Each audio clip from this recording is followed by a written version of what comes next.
Hello everyone, this is Sakshi and you all are watching Sage. आप लोगों को last video में मैंने स्टैटिस्टिक्स फर्स्ट चैप्टर के रिगार्डिंग कुछ कॉन्सेप्ट समझाए थे। हमने उसमें पढ़ा था कि इकोनॉमिक्स क्या होती है, स्केर्सिटी का क्या मतलब है। जैसे कि हमने पढ़ा था इकोनॉमिक्स जो होती है वो स्टडी ऑफ ह्यूमन बिहेवियर होता है। स्केर्सिटी की वजह से इकोनॉमिक प्रॉब्लम्स होती हैं। स्केर्सिटी क्यों होती है? स्केर्सिटी होती है बिकॉज रिसोर्सेज लिमिटेड हैं, ह्यूमन वांट्स अनलिमिटेड हैं और रिसोर्सेज को हम कई जगह पे यूज़ कर सकते हैं। तो बिकॉज ऑफ स्केर्सिटी हमारी इकोनॉमिक प्रॉब्लम्स जो हैं वो अराइज होती हैं।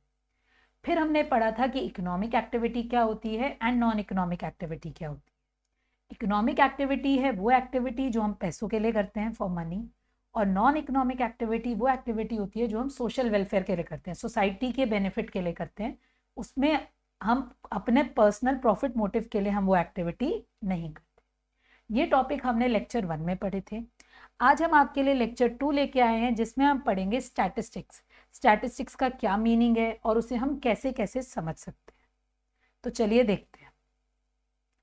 Statistics refers to the process of decision making on the basis of numerical data collected. Statistics हमें डिसीजन लेने में मदद करता है। किस बेसिस पे डिसीजन लेते हैं? जो हमने डेटा कलेक्ट किया होता है नंबर्स में। Numerical data collected, numerical data का क्या मतलब है? वो डेटा जिसे हम नंबर्स में कलेक्ट कर सकते हैं। फॉर एग्जाम्पल, अगर मुझे जज करना है कि क्लास 11th कॉमर्स के बच्चों का हाइट और वेट क्या है, एवरेज हाइट और वेट क्या है, तो मैं सब बच्चों का हाइट नोट करूंगी, सब बच्चों का वेट नोट करूंगी। जब मैंने हाइट और वेट को नोट किया, हाइट भी नंबर्स में होगी, वेट भी नंबर्स में होगा, that is statistics.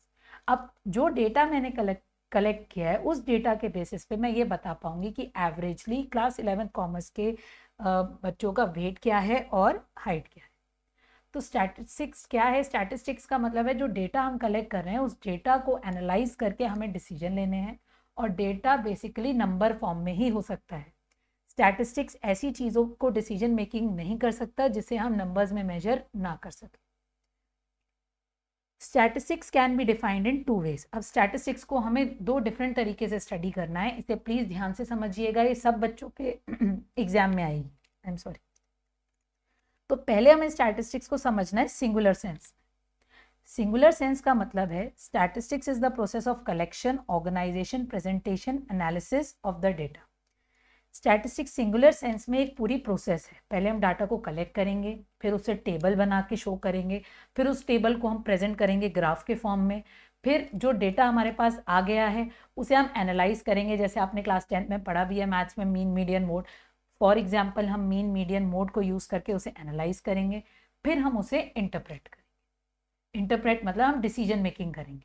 That is singular sense statistics. मतलब सिंगुलर सेंस में सिर्फ एक चीज़ नहीं है डेटा कलेक्ट करना, सिंगुलर सेंस में कलेक्ट करो, ऑर्गेनाइज करो, प्रेजेंट करो, एनालिसिस करो और फिर इंटरप्रेट भी करो, डिसीजन मेकिंग भी करो। That is singular sense. अब प्लूरल सेंस में क्या मतलब है स्टैटिस्टिक्स का? प्लूरल सेंस में मतलब है न्यूमेरिकल डाटा सिस्टमैटिकली कलेक्टेड। सिर्फ अगर नंबर वाले डेटा को हमने कलेक्ट कर दिया वो प्लूरल सेंस है। जैसे अगर मैंने क्लास 11th कॉमर्स के बच्चों का हाइट और वेट अपने पास नोट कर लिया, फॉर एग्जांपल रिपोर्ट कार्ड में लिखना है हमने वो हाइट और वेट, वो हाइट और वेट मैंने नोट कर लिया, सिर्फ कुछ एनालाइज नहीं किया, वो हो गया स्टैटिस्टिक्स इन प्लूरल सेंस। और सिंगुलर सेंस में क्या हुआ?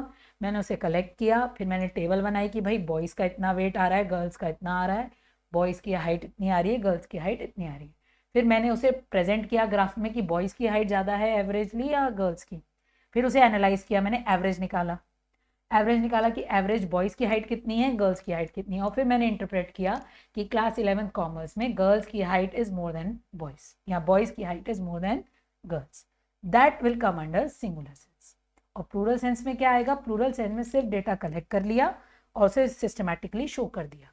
That is statistics in plural sense. Now characteristics of statistics in plural sense. अब प्लूरल सेंस में समझना है कि स्टैटिस्टिक्स कैरेक्टरिस्टिक्स मतलब फीचर क्या है। हमने डेफिनेशन पढ़ी है, प्लूरल सेंस में स्टैटिस्टिक्स का मतलब क्या है? सिर्फ नंबर्स को कलेक्ट करो और शो कर दो। तो क्या कैरेक्टरिस्टिक्स है? देखो, पहला है aggregate of facts. Aggregate of facts मतलब नंबर्स का टोटल कर देना, क्लास 11th कॉमर्स के सब बच्चों की हाइट और वेट एक जगह लिख देना, that is aggregate of facts. Then numerically expressed, numerically express का मतलब है उसे हम नंबर्स में मेजर कर सकें, ठीक है। Affected by multiplicity of causes, multiplicity मतलब मल्टीपल कॉजेज, कोई भी डेटा सिर्फ एक कॉज से इफेक्ट नहीं होता, उसमें कई सारे कॉजेज होने चाहिए। एक फैक्टर से उस डेटा में कोई चेंज नहीं आएगा, बट अगर कई सारे फैक्टर्स मिल गए तो उस केस में हमारे डेटा पे चेंज आ जाएगा, that is the mean. Reasonable accuracy, जो भी डाटा हम कलेक्ट करते हैं वो एक्यूरेट होता है, एक्यूरेट मतलब उसमें गलती होने के चांसेस कम। Then collected in a systematic manner, एक सही तरीके से हमें कलेक्ट करना है, जैसे हम रोल नंबर वाइज कर रहे हैं, या जिसकी हाइट सबसे कम है और जिसकी हाइट सबसे बड़ी असेंडिंग ऑर्डर में कर रहे हैं कलेक्ट, या डिसेंडिंग ऑर्डर में कर रहे हैं, तो एक सिस्टमैटिक मैनर में कलेक्ट होना चाहिए। Then predetermined purpose, data collect करने से पहले उसका पर्पस, क्यों हम कलेक्ट कर रहे हैं, वो हमें पता होना चाहिए। अगर हमें पता ही नहीं है कि हम क्यों कलेक्ट कर रहे हैं, बस डेटा कलेक्ट कर लिया, तो हमें आगे जाके हो सकता है वो डेटा यूजफुल रहे और हो सकता है कि आगे जाके वो डेटा यूजफुल ना रहे।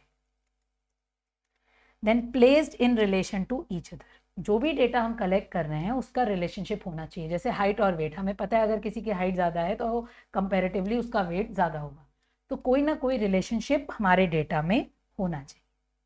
That is are characteristics of statistics. देखो प्लूरल सेंस में मतलब यही था स्टैटिस्टिक्स का कि हम नंबर्स कलेक्ट कर रहे हैं, तो फीचर्स भी वही हैं कि हमने सारे फैक्ट्स कलेक्ट किए, ऐसे फैक्ट्स कलेक्ट किए जो नंबर्स में एक्सप्रेस कर सके हम, कई सारे कॉजेज से इफेक्ट हो जाएंगे वो डेटा जो हमने कलेक्ट किया है, एक्यूरेट होना चाहिए, सिस्टमैटिक मैनर में हमें शो करना है, उसका पहले से हमें पर्पस पता होना चाहिए क्या है और क्या नहीं, और उन आपस में रिलेशनशिप भी डेटा का होना चाहिए। That is statistics in plural sense. Now we come to process of statistics in singular sense. ये जो प्रोसेस है स्टैटिस्टिक्स की सिंगुलर सेंस में, ये हमारी डेफिनेशन से ही निकल के आई है। हमने सिंगुलर सेंस की डेफिनेशन पढ़ी है अभी, collection, organisation, presentation, analysis, interpretation, यही इसकी प्रोसेस है। देखो पहला पॉइंट है collection of data, data collect करेंगे हम प्राइमरी और सेकेंडरी सोर्सेज से। अब ये प्राइमरी सोर्स क्या होता है और ये सेकेंडरी सोर्स क्या होता है, ये आपके सेकेंड चैप्टर में है, तो हम तब बात करेंगे। कई सारे सोर्सेज होते हैं डेटा के, तो हमें वो सारे सोर्सेज से हम डेटा कलेक्ट कर सकते हैं। Then organisation of data, data को टेबल फॉर्म में शो करना, एक प्रॉपर सिस्टमैटिक मैनर में शो करना is organisation of data. Then presentation of data, ये भी मैंने आप लोग को बताया, डेटा को प्रेजेंट करेंगे in the form of diagrams, in the form of graphs, histogram बनाएंगे, ओजीव्स बनाएंगे, ये सब आपने बनाए हैं क्लास 10th में, तो हम डेटा को प्रेजेंट करेंगे। नेक्स्ट है एनालिसिस ऑफ डेटा, हम स्टैटिस्टिकल टूल्स यूज़ करेंगे। अभी आप क्लास 11 में बहुत सारे टूल्स पढ़ोगे, बट जो आप पढ़ के आए हो टूल्स मैं वो बता देती हूँ। जैसे मीन मीडियन मोड आप पढ़ के आए हो, तो मीन मीडियन मोड को यूज़ करके हम डेटा को एनालाइज करेंगे। Then last is interpretation of data, जो हमारा रिजल्ट आया, जैसे एवरेज हाइट बॉयज़ की ज़्यादा आई, गर्ल्स की कम आई, तो वो हमारा एंड रिजल्ट है। अब उस एंड रिजल्ट से हम ये कह सकते हैं कि एवरेजली क्लास 11th कॉमर्स में बॉयज़ की हाइट ज़्यादा है और गर्ल्स की हाइट कम है, तो हमने रिजल्ट जो है वो डिक्लेयर कर दिया। That is statistics in plural sense. तो हमारी प्रोसेस में 5 पॉइंट्स है। एक चीज़ ध्यान रखना, प्रोसेस में सीक्वेंस नहीं बदल सकते, पहले कलेक्शन ऑफ डेटा ही आएगा, फिर ऑर्गेनाइजेशन आएगा, फिर प्रेजेंटेशन, देन एनालिसिस और फिर इंटरप्रिटेशन ऑफ डेटा। इस लेक्चर में हम इतना ही पढ़ेंगे। नेक्स्ट लेक्चर, लेक्चर 3 में मैं आप लोग के लिए लेके आऊँगी functions, importance and limitations of statistics. Thank you.